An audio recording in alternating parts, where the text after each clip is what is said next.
Assalamualaikum warahmatullahi wabarakatuh.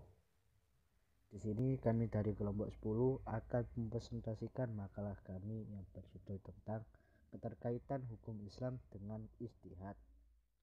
Sebelum menyentuh ke materi kami terlebih dahulu, izinkan kami untuk memperkenalkan kelompok kami, yaitu satu Abdul Musab Alwi, saya sendiri, dan yang kedua Mbak Kunia Sani, dan yang ketiga Muhammad Maulana Mahwabi.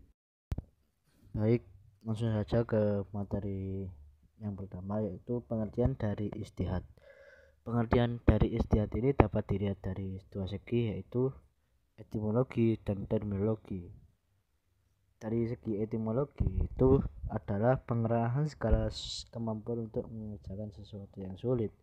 Sedangkan secara terminologi adalah penelitian dan pemikiran untuk mendapatkan sesuatu yang terdekat pada kitabullah, syarak dan sunnah rasul atau yang lainnya untuk memperoleh nas yang makku agar maksud dan tujuan umum dari hikmah syariah yang terkenal dengan maslahat. Mengenai pengertian ijtihad ini, para ahli fikih itu berbeda-beda dalam memaknai ijtihad ini. Tetapi secara garis besar, ijtihad itu adalah memutuskan suatu perkara yang tidak dibahas dalam Al-Quran maupun hadis dengan menggunakan akal sehat dan pertimbangan yang matang-matang. Selanjutnya yaitu rukun-rukun dari ijtihad. 1. Al-waqi', yang berarti adanya kasus yang terjadi atau diduga akan terjadi tidak diterangkan dalam nas. Dan yang kedua itu ada mustahid. Mustahid itu adalah orang yang melakukan ijtihad dan mempunyai kemampuan untuk berijtihad dengan syarat-syarat tertentu, dan syarat-syaratnya akan dijelaskan setelah yang satu ini. Dan yang ketiga itu adalah mustahil, ada yang berarti hukum-hukum syariah yang bersifat amali atau taklifi. Dan yang keempat itu adalah dalil syarak untuk menentukan suatu hukum bagi mustahil. Dan ijtihad itu mempunyai beberapa fungsi, salah satunya yaitu ar-rujuk atau kembali, yang berarti mengembalikan ajaran-ajaran Islam kepada Al-Quran dan Sunnah dari segala interpretasi yang kurang relevan. Dan kedua, al-ihya atau kehidupan, yang mana menghidupkan kembali bagian-bagian dari nilai dan Islam agar mampu menjawab tantangan zaman. Yang ketiga yaitu al-inabah atau pembenahan, yang berarti memenuhi ajaran-ajaran Islam yang telah diijtihadi oleh ulama terdahulu dan meningkatkan adanya kesalahan menurut konteks zaman dan kondisi yang sedang dihadapi. Ya, baik. Yang selanjutnya adalah syarat mujtahid. Syarat mujtahid ada 11. Yang pertama yaitu mengetahui Al-Quran, yang kedua mengetahui asbabun nuzul, ketiga mengetahui nasi dan mansyuh, keempat mengetahui as-sunnah, kelima mengetahui ilmu diroyah hadis, keenam mengetahui asbabul wurud hadis, 7 mengetahui bahasa Arab, 8 mengetahui tempat ijma', 9 mengetahui usul fiqh, 10 mengetahui maksud dan tujuan syariah, 11 adil dan takwa. Keterkaitan hukum Islam dengan ijtihad.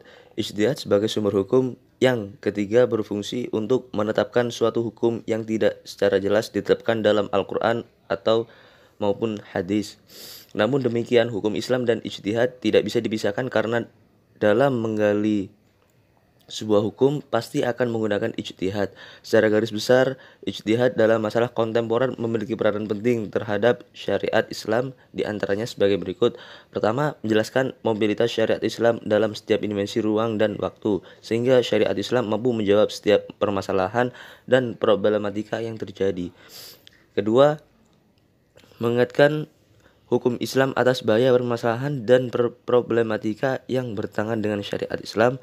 Ketiga, penegakan syariat Islam dalam setiap dimensi kehidupan. Hal ini berupa aplikasi dan pengalaman yang mengarah terhadap nilai positif sehingga muncul nilai-nilai syariat Islam dalam setiap dimensi kehidupan. Keempat, pembuaran fikih Islam dan pengalihan sesuatu yang hilang dari syariat Islam. Selanjutnya, pendekatan dalam istinbat hukum. Istinbat adalah upaya seorang ahli fikih dalam menggali hukum Islam dari sumber-sumbernya. Upaya itu tidak akan membuahkan hasil yang memadai kecuali dengan menempuh cara-cara pendekatan yang tepat yang ditopang oleh pengetahuan yang memadai, terutama menyangkut sumber hukum.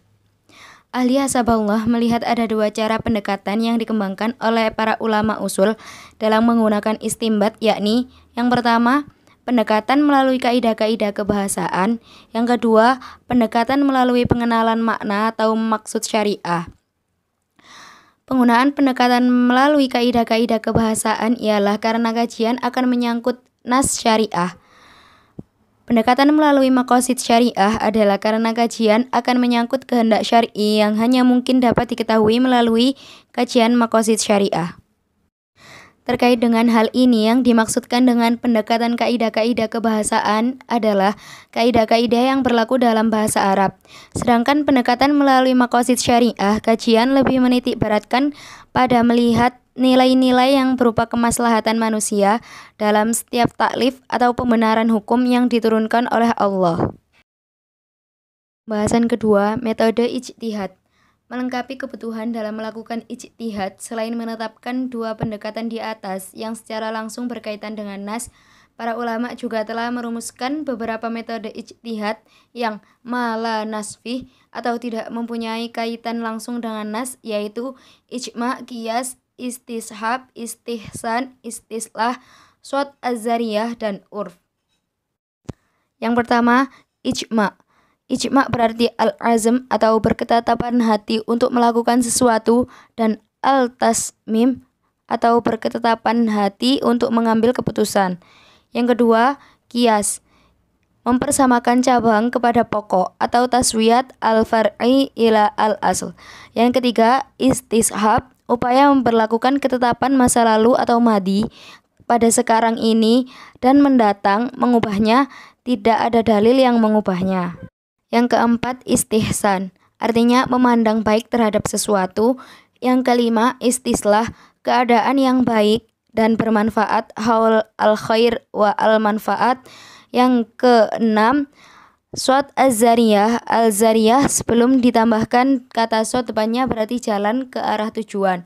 Yang ketujuh, urf, perkataan atau perbuatan yang dikenal di kalangan masyarakat dan menjadi adat kebiasaan di antara mereka.